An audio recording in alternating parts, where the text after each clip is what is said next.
많이 올라오셨네요. 따로 준비한 건 없는데 오셨으니까 간략하게 일단 말씀을 좀 드릴게요. 1978년도에 전혀 준비되지 않은 상태에서 따라서 살인적인 저수가로부터 출발할 수 없었던 대한민국 의료보험이 도입된 이래 오늘의 이 사태는 이미 예견됐었습니다. 우리 의사들은 지난 수십 년간 현재의 잘못된 의도를 방치하면은 언젠가는 대한민국의 의료가 순식간 몰락할 수밖에 없을 것이라고 호소도 하고 주장해왔습니다. 그럼에도 불구하고 우리 의사들의 노력으로 전 세계 최고의 의료 접근성과 전 세계 최고의 건강성을 유지했던 대한민국 의료제도가 오늘 이 순간 몰락하는 과정에서 언제부턴지 사이비 관변학자와 사이비 관변학자들에 놀아나는 보건복지부 고위관리들이 현 사태는 마치 대한민국의 의사가 부족해서 비롯된 것이고 따라서 대한민국 의대정원 증원만이 이 모든 사태의 해결책인 것으로 국민들을 호도하고 여론을 조작해 갔습니다. 이러한 여론에 맞서서 이러한 정부의 잘못된 주장에 맞서 싸우는 우리 의사들은 집단 이기주의고 밥그릇 싸움이나 하는 그러한 부도덕한 집단으로 치부되고 있습니다. 오늘 이 순간 우리 의사들은 작년 4월 윤석열 대통령께서 미국 국빈 방문에 하버드대 케네디 스쿨에서 했었던 연설을 기억합니다.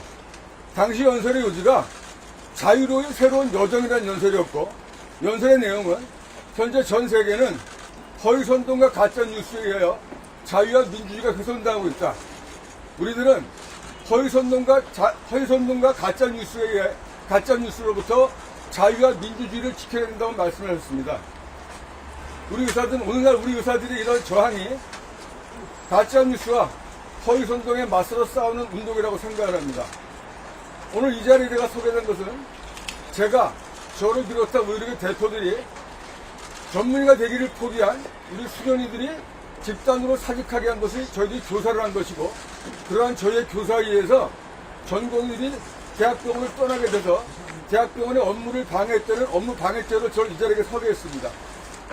들어가서 말씀을 들어보면 아시겠지만 이 자리에 나서기까지 일관되게 주장했던 것이 저는 두려울 것도 없고 감출 것도 없고 숨길 것이 없기 때문에 떳떳이 나서겠다고 말씀을 드렸고 따라서 3월 1일 저에게 압수수색영장을 갖고 왔을 때 순순히 제 핸드폰과 비밀번호를 풀어서 내드렸습니다.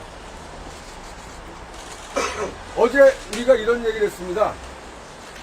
정부의 강한 압박에 맞서서 의사들이 저항할 수 있는 방법이 뭐가 있겠냐고. 그래서 어저께 제가 말씀드리기를 우리 의사들의 2024년 오늘의 운동은 비폭력 무저항 자발적 포기운동이라고 명명을 했습니다. 정부가 더 이상 우리 의사들의 이런 자발적 포기라는 의미를 훼손시키지 않고 빨리 대화의 장으로 나올 수 있도록 정부의 고집을 꺾기를 기대합니다. 이상입니다. 질문 간단히 받고 들어갈게요. 첫 소환 조사인데 신경 간단하게 받았나요? 편안하게 왔고요.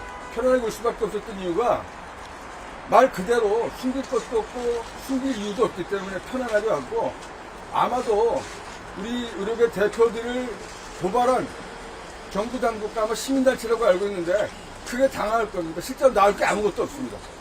그런 사실이 없기 때문에.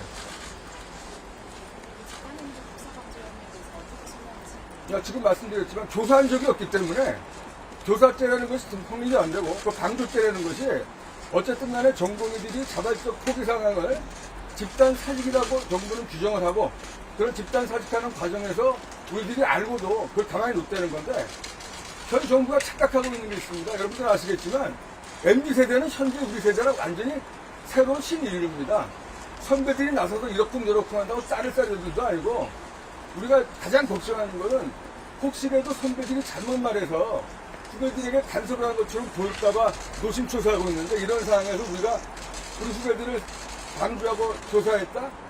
전혀 사실의 본질과 다른 얘기입니다. 주 위원장님 시작으로 이제 의사 전염 강도들에 대한 조사가 좀 시작되는데 네. 내부 분위기는 좀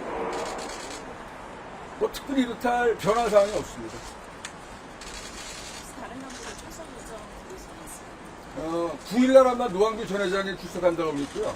뭐 한마디로 드리면은 노한규 전 회장은 이미 회장한 지가 10년이 된 사람인데 노한규 회장이 페이스북에 후배들이 경례하는 글을 썼다고 그게 마치 그 교사, 뭐 선동 이런 거로 제목을 달았나 본데 참 이 21세기 대한민국에서 이런 일이 벌어지니까 참 안타깝고요. 그 다음 현 그 김태구 비대위원장이랑 그 다음에 우리 그 비대위 조직위원장이 박명환 서울시장은 12일 10시에 출석하는 걸로 알고 있고 소아청소년과 임명특 회장은 제가 알기로는 그 변호인단이 도대체 이 체포영장이 떨어진 이유를 모르겠으니 고발장을 좀 보자로 요청을 한 걸로 알고 있습니다. 그래서 고발장을 보고 난 이후에 출석 일정을 조정하는 걸로 알고 있기 때문에 이명택 소청파 회장은 현재 출석일이 정해지지 않았습니다. 자, 고맙습니다.